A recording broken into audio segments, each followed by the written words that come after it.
Boa noite, sejam todos bem-vindos para mais um episódio de Apenas um Lacan latino-americano.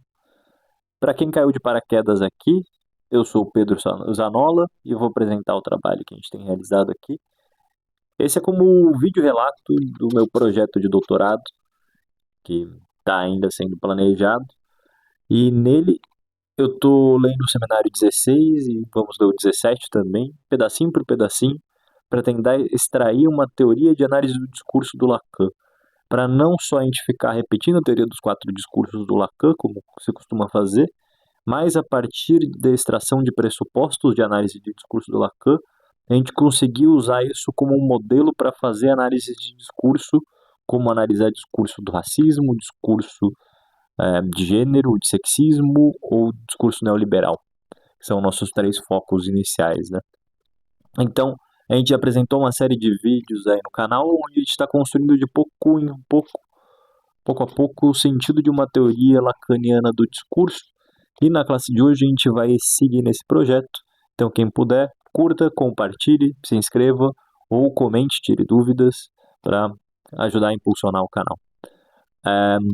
Na classe de hoje, que é a classe 3.2 do seminário 16 do Lacan, ele vai apresentar um trecho do grafo do desejo de novo, e vai ficar a questão aqui para a gente do porquê que o Lacan faz isso, por que ele apresenta um grafo do desejo de novo. Isso a gente vai tentar desenvolver ao longo da apresentação. Então, bora lá pro caderninho. Cadê? Cá estamos no caderninho. Grafo do desejo no seminário 16, o nome da classe de hoje. Começando com uma citação do Lacan. Espera aí, primeiro deixa eu aparecer aqui. Olha lá. Uma citação do Lacan, uma citação bem básica, né? A determinação do sujeito no fato de um significante o representar para outro significante, ali na página 49. Essa ideia é a ideia básica da teoria do Lacan, né? Que um significante representa um sujeito para outro significante. Essa teoria básica do significante em Lacan, ela vai trazer algumas ideias. Que o sujeito ele não é autodeterminante de si mesmo, ele não é agente do próprio pensamento e de quem ele é. No Lacan não há um eu penso, mas o sujeito é representado por significantes. Aí o que ele também chama de uma determinação do sujeito ou de uma subordinação do sujeito. Então o sujeito como sujeito falado, representado por cadeias de significante. E outro que o processo de significação não é uma representação no sentido de uma palavra que representa uma coisa, mas a representação é sempre efeito de articulação de significantes, né? Então, é uma teoria estruturalista na qual sentido é dado por articulações de significantes. Então, o significante representa o sujeito ele não se afirma, ele é representado pela linguagem, ele é falado pela linguagem, e esse processo de significação é sempre efeito de articulação entre significantes, porque, novamente, na teoria do Lacan, um significante não significa nada por si mesmo, todo sentido ele é dado por articulação de sentidos, né? Nunca por um si só. Então, depois do Lacan apresentar essa ideia, ele vai voltar ali na teoria do grafo do desejo para como que continuar um pouco a explicação dele sobre linguagem, sobre estruturalismo no próprio ensino, porque ele vai novamente, me parece eu, apontar que a teoria do discurso dele ela segue a partir das significações que ele já dava para a teoria da linguagem dele, do estruturalismo do próprio Lacan, mas ela vai acrescentar algumas guinadas novas. Então, me parece que nesse seminário o Lacan está reconstruindo tudo aquilo que ele falou sobre a linguagem, e por isso ele vai trazer ali o grafo do desejo, mas depois ele vai trazer algo de novo que a gente vai ver ali mais para o fim dessa classe. Então, vamos lá. Lacan apresenta no início dessa lição, né, a chamada célula elementar ali do grafo do desejo, que ela está contida ali no desenho, né? Um desenho que eu trago ali no ponto 2, a célula elementar do significante. Vamos tentar trazer o que isso nos propõe.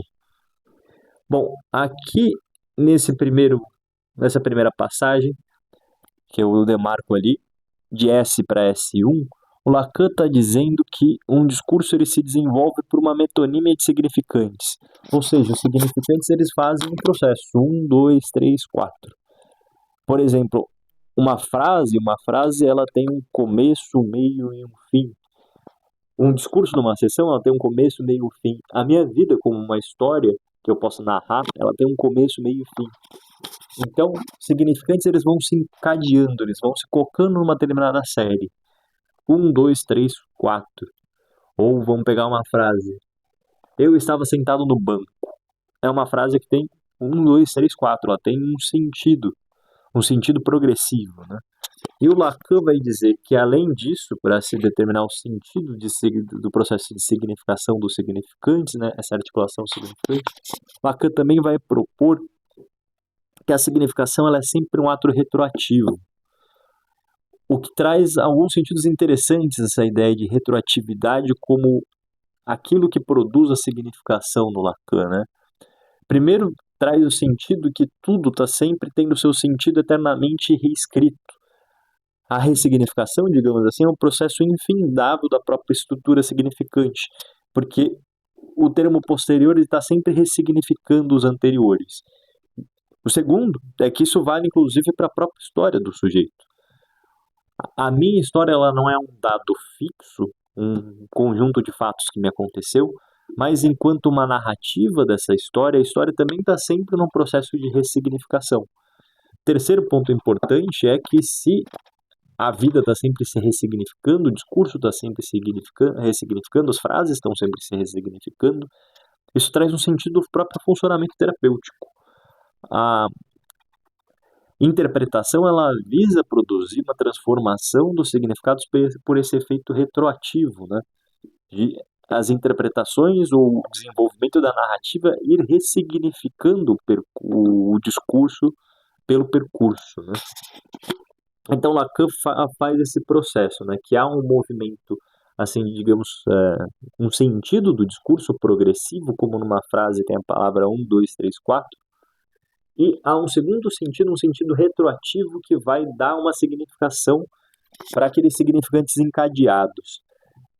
Então, esse processo retroativo e também esse processo metonímico, esse processo de seguir em frente no discurso, esse processo retroativo de significação, eles são processos infindáveis, sempre em movimento para o Lacan. Mas, afinal, o que vai dar certas, cristalizações de sentido para o Lacan é a própria expansão. Porque numa frase a gente coloca pontos finais, um certo ponto de basta do conceito que o Lacan vai trazer para trazer essa ideia, né? A gente produz comunicação porque tem alguns pontos aonde o sentido se consolida daquilo que foi posto, né? Então, por exemplo, numa frase, eu estava sentado no banco. Essa frase, eu estava sentado no banco, ela vai criando uma metonímia, né? Onde os primeiros significantes eles vão chamando os outros, como que os antecipando nessa construção de sentido, porque eu não quer dizer nada em si mesmo, eu estava também não quer dizer nada em si mesmo. Então, as primeiras palavras elas vão como convocando as outras, que não podem ser quaisquer. Eu estava sentado no banco. Pronto. Então a gente já tem um sentido se tem um ponto final ali, ou se imagina que tem um ponto final ali. A partir da palavra banco se ressignifica o que eu estava fazendo. Eu estava sentado no banco. Então, os elementos eles vão trazendo um sentido retroativo para a frase, ao mesmo tempo que os significantes anteriores eles vão como que clamando, antecipando os sentidos e os significantes vindouros, né? Então tem esse processo de uma direção progressiva e uma direção retroativa da significação aí para o Lacan, né? Mas, novamente, para o Lacan, o sentido ele só se dá num ponto de expansão, então é possível que essa frase continuasse e o banco se significasse de várias formas. Eu estava sentado no banco do Brasil, daria um sentido. Eu estava sentado no banco da praça, daria outro sentido.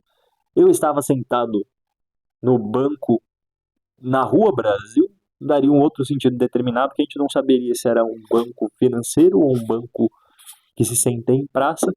Mas, de todo jeito, a gente supõe que a gente entende significantes, mas os significantes para o Lacan eles só dão o seu sentido mesmo em determinada articulação significante, como por exemplo o banco pode ser o da praça, ou da instituição financeira, e é um movimento retroativo do fim da frase a gente entender qual banco que estava se falando, qual que era o sentido da frase. Então, para Lacan, isso opera o tempo inteiro na articulação significante, né?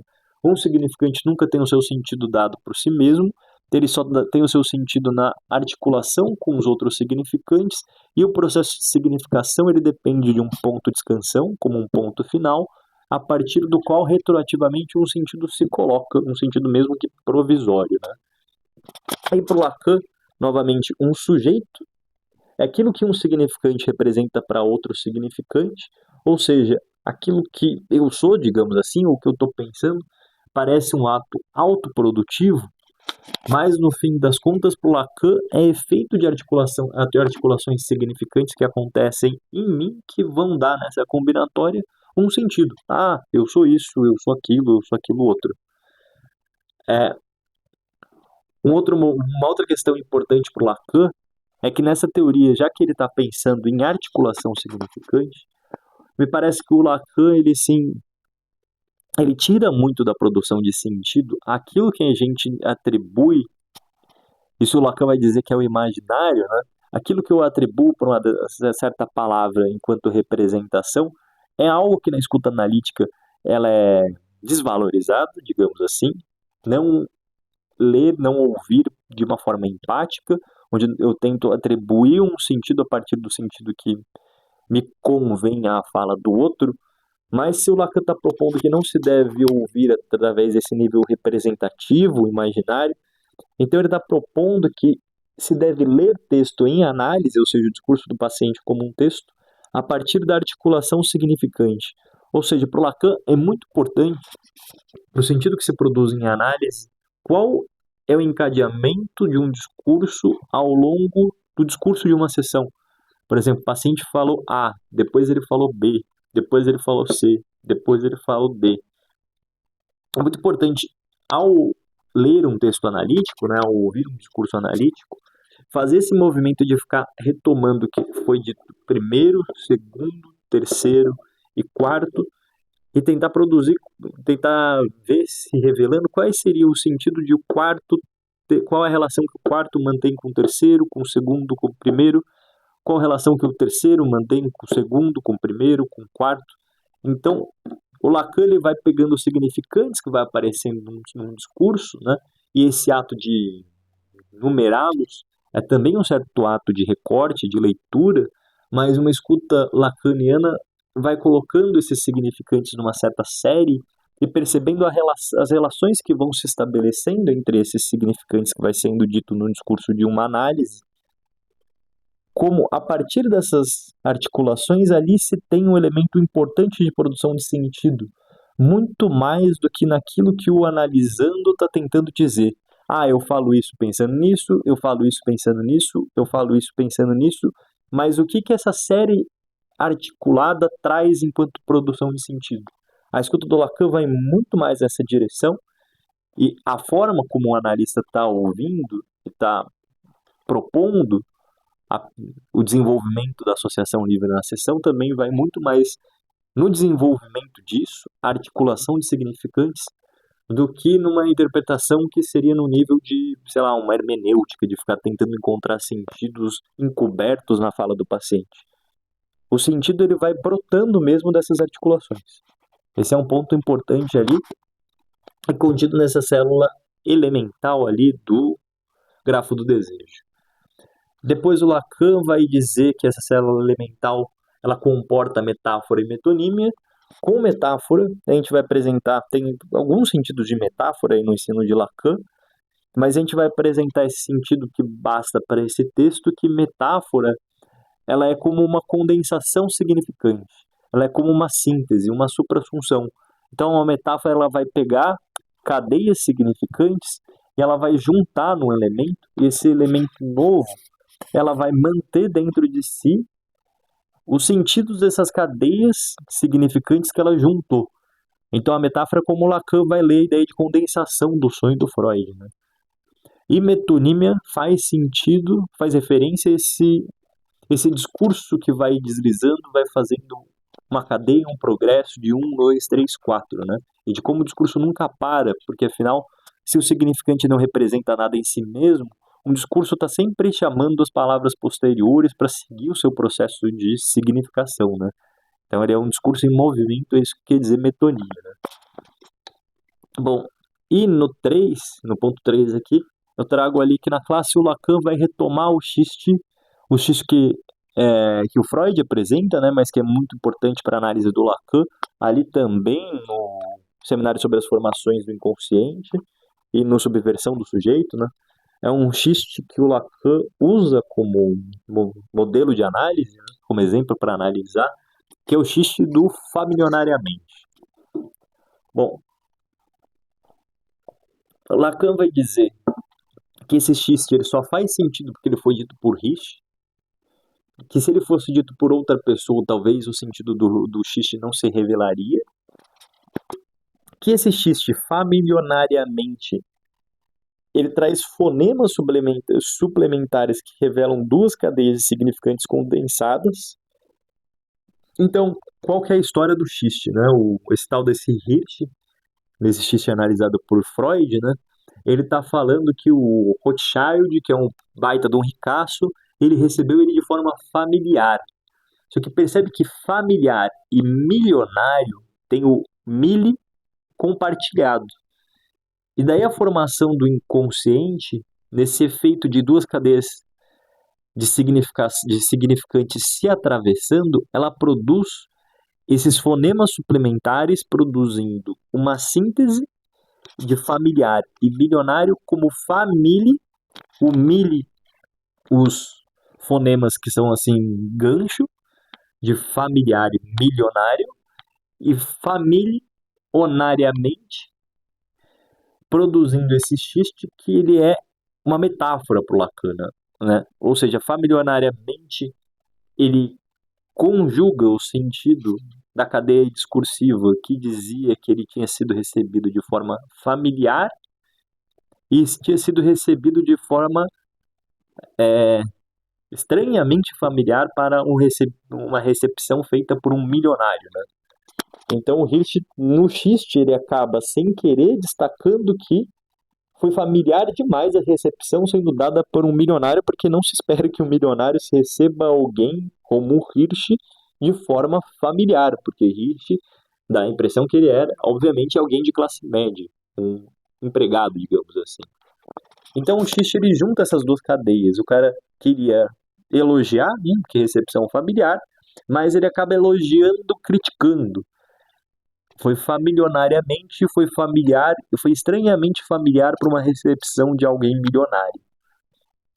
Essa dimensão do xiste como metáfora, metáfora que liga essas duas cadeias discursivas diferentes numa palavra só, familiarmente, assim, produzindo um sentido que foge ao sentido que o Hirsch queria dar para a história, mas, novamente, para o Lacan, não importa o que um sujeito fala, importa que como o sujeito é falado. Então, esses significantes, essa rede de significantes, representam Hirsch mais do que ele queria se representar, mas representam um sentido que se impõe pela articulação significante, que Hirsch se sentiu recebido de forma familiar demais para um milionário, né? E algo de novo que o Lacan traz nessa análise do xiste, que ele já tinha feito há muito tempo atrás, há 10 anos atrás, essa análise do xiste é, no Formações do Inconsciente, né, talvez até mais de 10 anos atrás, o que o Lacan vai trazer de novo é que o xiste ele não funciona se não for pela forma como o discurso do capitalismo intervém naquele momento da produção do xiste, o discurso do capitalismo e seu saber. Isso fica meio esquisito na forma como Lacan escreve no texto, ali citando Lacan, o discurso do capitalismo implicado no saber que domina a sua posição. Domina qual posição? Domina a posição do sujeito, né? Então, qual seria esse saber implicado pelo discurso do capitalismo que dominaria o sujeito? O que Lacan está propondo é que o xiste não faz sentido a não ser que Hirsch seja um cara de classe média, em oposição ao Rothschild como um cara ricaço, e que ele entenda a piada dessa história contando para outro cara de classe média. Então, isso só tem efeito de piada se supõe um cara de classe média contando para outro cara de classe média em oposição a um cara de classe alta. O que é o saber do capitalismo, ou seja, o saber do discurso do capitalismo, ou seja, a divisão do mundo em classes, operando ali nessa articulação significante que atravessou Hirsch na produção do xiste que fala mais do que o Hirsch queria falar, né? Então, para que o xiste do Hirsch funcione, é necessária essa relação de classes, né? E me parece que isso é algo novo que o Lacan está trazendo nessa elaboração sobre o grafo do desejo, porque, bom, o grafo do desejo o Lacan já tinha apresentado, né? Então, por que ele está retomando aqui 10 anos depois? Me parece que ele o faz porque o primeiro objetivo do Lacan, nesse desenvolvimento do seminário 16, que é o desenvolvimento de produção de uma teoria do discurso do Lacan, que é nova, né? É ele ir retomando elementos essenciais das teorias da linguagem dele mesmo, e daí o estruturalismo, metáfora e metonímia, análise lógica, articulação de significante, relação entre saber e verdade. O Lacan está estabelecendo ao longo dessas primeiras 50 páginas aí do seminário uma série de conceitos fundamentais de como ele entende o funcionamento da linguagem, mas ele também está trazendo algo novo que ele vai colocar nessa mistura aí com o grafo do desejo, que é a ideia de que, além do nível da articulação significante, há atravessamentos de discursos determinando posições aos sujeitos falantes que produz o sentido que se dá nessa articulação de significantes, né? Então Lacan está falando que a piada produzida pela articulação significante unindo duas cadeias discursivas, duas cadeias de significantes, ela só faz sentido, essa piada, numa determinado atravessamento de classe, onde uma pessoa de classe média conta para outra pessoa de classe média sobre a forma como ela se sentiu recebida por uma pessoa de classe alta. Não haveria piada sem essa relação de classes, o que no fim das contas a gente também poderia usar para pensar como outros discursos poderiam atravessar xistes, por exemplo. Por exemplo, uma mulher contaria uma determinada piada e a piada faria sentido, faria humor se contada para outra mulher e não contaria essa mesma piada para um homem. Da mesma forma, um homem produz certas falas e certas piadas que são destinadas para um outro homem e não contaria essa mesma piada para uma mulher que não produziria o mesmo efeito de humor. Da mesma forma como o Lacan está analisando que o xiste, ali no exemplo, ele funcionava através de um atravessamento de um discurso de classe, nesse outro exemplo que eu dei, discurso de gênero, discurso do sexismo, produz posições diferenciais entre homens e mulheres, que também criam xistes possíveis, que seriam contados e que produziriam humor entre mulheres e entre homens de forma diferencial. Esse é um efeito do Lacan atravessando a teoria do discurso ali sobre a teoria da metáfora e metonímia dele que já estava em curso, né?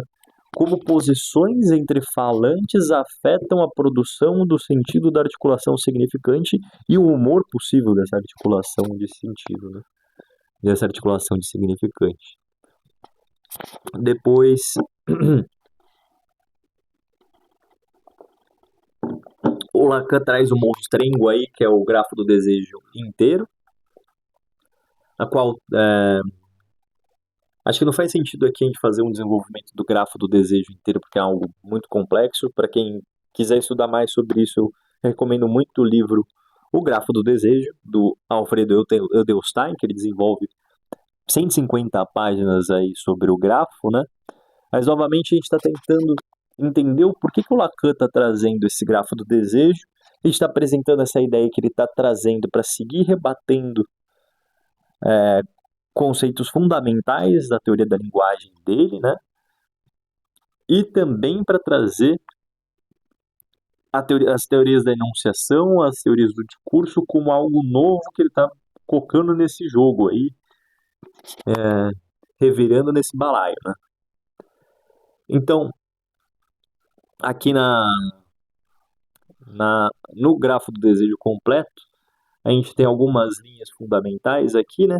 Essa primeira linha, que é a linha da articulação significante em um sentido progressivo, né? Como as palavras vão se encadeando em uma determinada seriação que vai importar, né? Aqui a gente tem o movimento retroativo de sentido. Depois, o Lacan vai falar que há uma passagem entre o sujeito barrado. O sujeito barrado a gente pode entender como aquele que vai ser representado por certa articulação significante, mas que por ser sujeito da linguagem, ele sempre permanece numa relação de falta em ser frente à representação que ele detém na articulação significante. Então, o sujeito ele está sempre sendo representado, mas ele sempre se mantém em certa margem também não representável por aquela cadeia significante, já que a cadeia significante sempre clama por outros elementos para seguir se significando. É como se o sujeito fosse ao mesmo tempo representado, ele fosse ao mesmo tempo um processo infinito de representar-se, de representando, e também fosse uma certa margem de incógnita frente a esse próprio processo de representação. É isso que o Lacan quer dizer como falta ser, né? Então, esse sujeito barrado, ele é representado ao ser atravessado por determinada articulação significante e se produz retroativamente um sentido tanto sobre o mundo que está se representando para ele, quanto dele mesmo, né? E daí é como Lacan, ele vai incorporar no grafo do desejo ali a primeira parte do ensino do próprio Lacan, no qual ele vai construir um significado sobre o conceito de eu no ensino dele, de ideal do outro, e de como essa relação do eu do Lacan, ela é sempre uma dialética com o outro, né? E daí a frase principal para o Lacan é o eu é um outro, uma frase que ele tira do poeta Rimbaud, né? Para propor que a gente supõe que um eu ele surge como um processo de autodeterminação. Isso o Lacan ele propõe o ensino inteiro dele, né? A gente supõe que o eu ele surge num processo de autodeterminação que fala eu sou isso, eu sou Pedro, eu sou não sei lá o quê, mas para o Lacan nunca há imagem de si que não seja dada primeiro e inevitavelmente de fora, numa relação de alienação e numa relação de assim incorporação de algo que vem de fora. Então aquilo que eu suponho que eu sou, no fim das contas acaba sendo sempre algo que o outro me disse que eu sou, algo que o outro viu em mim, ou algo que eu vi no outro e quis me fazer ser. O processo de ser para o Lacan, então, eu sou, ele é sempre um processo que vem de fora para dentro, não de dentro para fora. Então, o eu é um outro, o eu ele surge sempre como uma tomada de uma imagem do outro, de um outro que viu algo em mim, de outro que falou que eu sou algo, de uma imagem do outro que eu incorporo como minha. Então percebo que tem esses movimentos muito marcantes no ensino Lacan, né? O sujeito, ele não é autodeterminante dos próprios sentidos, porque ele é representado, ele é aquilo que um significante representa para outro significante, então ele é subordinado como um sujeito falado. O termo sujeito aqui é um tanto perigoso, talvez seja um pouco mais claro no nosso português como subjetivado por, né? O sujeito lacaniano ele é subjetivado por uma cadeia discursiva que dá um sentido para ele, não é ele que dá um sentido para si mesmo. Há também aí no grafo do desejo esse movimento retroativo, esse movimento tanto progressivo como retroativo da significação. Então, em um nível, um significante sempre chama outro, que chama outro, que chama outro para se significar. Então temos um progresso do discurso, uma seriação do discurso. Em outro, há um movimento retroativo que vai dando sentido para os termos que vão se desenvolvendo. Então aí a retroação significante para o Lacan, né? E o Lacan aí no grafo do desejo vai propor que isso tem uma segunda dimensão, essa relação de como eu me entendo a partir do outro, de como aquilo que eu suponho que sou eu é no fim das contas uma incorporação de coisas que veio do outro para mim, que no nível do desejo essa questão se duplicaria, né? Porque para além da frase dos encadeamentos significantes que ocorrem no mundo e produzem um certo sentido, o Lacan vai propor, pela teoria do desejo, que há sempre uma dúvida, um enigma que se coloca nas articulações de significantes que aparecem no mundo, a partir do qual o sujeito abre assim uma incógnita no que se produz no campo do sentido, perguntando o que o outro quer, qual é o desejo, tomando o desejo então como um enigma, a partir do qual o sujeito vai se perguntar qual seria o desejo desse outro por ele, ou vai demandar, ou vai entrar numa relação de demanda com o outro, né? Sejam outros assim de uma forma um tanto abstrata, seja outros importantes na vida desse sujeito, né? O sujeito ele vai então nessa articulação de significantes questionar o desejo do outro, da ideia do que voe lacaniano, né? E nesse questionamento vão se cristalizando certas respostas. Ah, o outro quer isso ou aquilo de mim, a partir do qual o sujeito vai construindo uma fantasia que vai dando uma cristalização de certos sentidos, né? Então, esse é outro movimento importante tomado no grafo do desejo, que se em um sentido sujeito e desejo é sempre uma incógnita para o Lacan, o S barrado, em outro sentido, há sempre um movimento incessante de significação, que dá do encadeamento de significantes e na retroação significante, e em outro sentido, se esse negócio não para de se significar, há alguns pontos de cristalização de significações que o Lacan vai ligar tanto à imagem egóica, eu sou isso, quanto também à fantasia como um conceito que vai servir como uma certa forma de cristalização de respostas que o sujeito se dá, encontrando um lugar no mundo nessa cadeia significante que não cessa de progredir, né? Tá? Então, tentei desenvolver um pouquinho aí do movimento do grafo do desejo e vamos para mais uma citação do Lacan. Encontramos numa posição homóloga a interrogação sobre o desejo do outro, que é aqui aparentemente um motor de identificações imaginárias, e foi por isso que o assinalei, mas veremos que ele também se articula num modo simbólico. Aqui à esquerda aparece pela primeira vez, como vocês sabem, a fórmula da fantasia sobre a forma de S barrado em punção de grande outro. Então, novamente retomando aqui no grafo, o Lacan vai dizer que a incógnita, né, do sujeito barrado ou do desejo, há também um movimento infinito de produção de encadeamento de significantes que vai dando um sentido sempre imóvel, mas há também duas posições aí no grafo,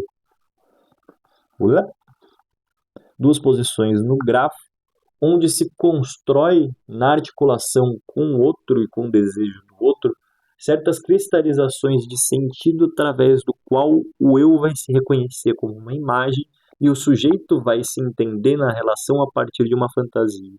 Então, tanto fantasia quanto imagem egóica, elas vão dar o lugar de certas cristalizações de sentido aí no grafo do desejo, né? E outra citação aqui, vocês podem ver que já questionamos quem pode dizer eu digo no nível da formação do inconsciente do discurso. Formação esta aqui, no caso, é um Witz, um xiste.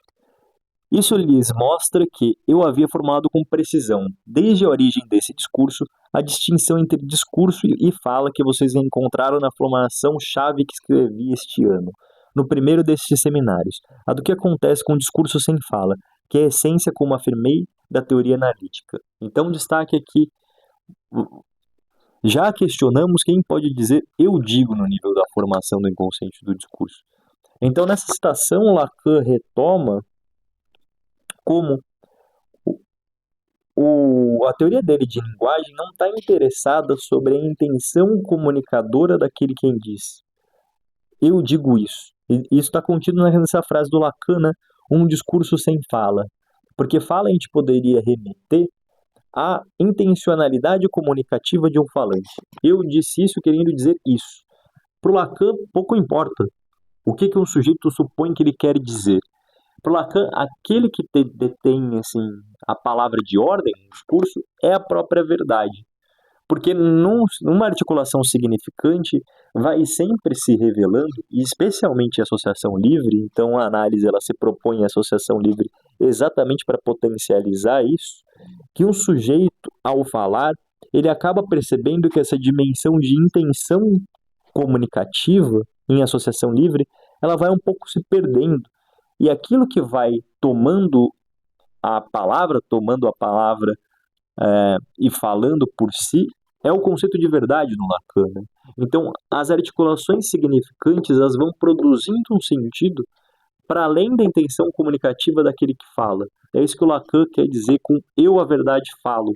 Então, por exemplo, no caso aí do Hirsch, sei lá como que é o nome do bicho, ele estava tentando trazer um sentido, né, que ele foi recebido de forma familiar pelo Rothschild, mas o que acaba se dizendo, e é isso que é importante para o Lacan, que a verdade é algo que se diz para além daquilo que o eu quer dizer, aquilo que é importante para o Lacan são as articulações significantes que em associação livre sempre vão trazer uns sentidos que vão além da intenção comunicante de um falante. Então esse é um movimento de uma análise lacaniana, né? Primeiro conseguir produzir associação livre e a partir da associação livre ver qual é o sentido dado pela própria articulação significante, pelo percurso que o primeiro significante, o segundo significante, o terceiro significante, o quarto significante vão produzindo enquanto sentido, e nisso numa retroação, né, o que o quarto significante traz da relação com o terceiro, segundo e primeiro, e qual o sentido que disso provém. Esse movimento é muito mais importante para o Lacan que a intenção comunicativa de um eu, e é nisso que o Lacan vai dizer que a verdade fala. Isso é propriamente o conceito de inconsciente do Lacan. O inconsciente do Lacan está nos sentidos que se produzem pelo encadeamento significante para além da vontade comunicativa de um falante. E daí o Lacan dizer que eu a verdade falo, né? Então, esse é um ponto muito importante aí da teoria do discurso do Lacan. A teoria do discurso está interessada no que a articulação significante vai trazer, mais do que na intenção comunicativa de um autor. E por fim, aí no último ponto, eu trago por que Lacan retomou o grafo, e me parece que o Lacan está retomando esse grafo nessa teoria do discurso que ele está propondo agora no Seminário 16. Primeiro porque ele está retomando todos os pontos fundamentais sobre a teoria da linguagem dele, e a cada vídeo aqui a gente está apresentando esses pontos fundamentais da teoria da linguagem do Lacan, e eu convido aí os ouvintes a ver os vídeos passados, mas também um segundo ponto pelo qual o Lacan está trazendo novamente o grafo do desejo, é para trazer que ele está acrescentando agora nesse seminário um pouco mais de teoria da enunciação e de discurso na forma como ele interpreta essas articulações significantes. Porque aqui no grafo do desejo não dá muito bem para localizar posições de enunciação. Talvez no ato da pergunta do que voou se possa localizar posições de enunciação. Mas a análise aqui que o Lacan traz agora do Xiste nesse seminário 16, posições de enunciação ficam muito importantes, né? Como quando Lacan diz que o xiste não poderia se produzir sem o atravessamento do discurso do capitalismo, que produz posições diferenciais de classe, então a piada depende dessas posições diferenciais de classes produzidas pelo discurso capitalismo, é isso que ele chama de implicado no saber, né? E Lacan também está trazendo algo desse jogo das posições enunciativas, né? Que o xiste ele também não poderia se produzir sem que se produzisse um lugar através do qual um sujeito fala numa posição marcada para um outro lugar também um tanto marcado, né? Para que a piada funcione, é necessário que aquele que fala esteja na posição de uma classe média, né? Falando para um outro que também está numa posição de uma classe média, de um terceiro numa posição de ricaço, distinta, radicalmente distinta da forma como esses outros dois conseguem se situar no mundo a partir de um atravessamento de discurso de classe, né? Então, é Lacan aí colocando na teoria da linguagem dele mais de teoria da enunciação, dessa relação entre lugares que são atravessados pelo discurso e também pelos efeitos que certos recortes discursivos produzem no mundo, né? Como o discurso do capitalismo produz recorte de classes no mundo, né? Então, me parece que o Lacan está fazendo esse movimento duplo, né? De tanto trazer elementos que ele sempre já foi construindo ao longo do seu discurso sobre o que é linguagem, quanto colocando formulações novas aí no jogo, né? E é isso. Esse é o discurso de hoje. Para quem quiser saber mais sobre o grafo do desejo, procurar lá Grafo do Desejo do Alfredo Einstein, que é muito bom para explicar isso, e a gente gastaria algumas horas para explicar. Caso seja necessário retomar de forma mais aprofundada aí na sequência do seminário, talvez a gente use algum vídeo para explicar passo a passo aqui a construção do grafo do desejo, mas como nosso objetivo não é apresentar o grafo do desejo, mas extrair uma teoria do discurso do Lacan, a gente só tocou o barco aí, como a gente tem feito aqui todos os encontros, associação livre, sobre sentidos possíveis da apresentação do grafo do desejo, para a gente seguir trabalhando a teoria dos discursos, e quem quiser continuar seguindo esse processo, estão todos convidados a se inscrever no canal e seguir a pesquisa para extração de um modelo de análise do discurso lacaniano. Um abraço a todos e todas, e a gente se vê nos próximos episódios.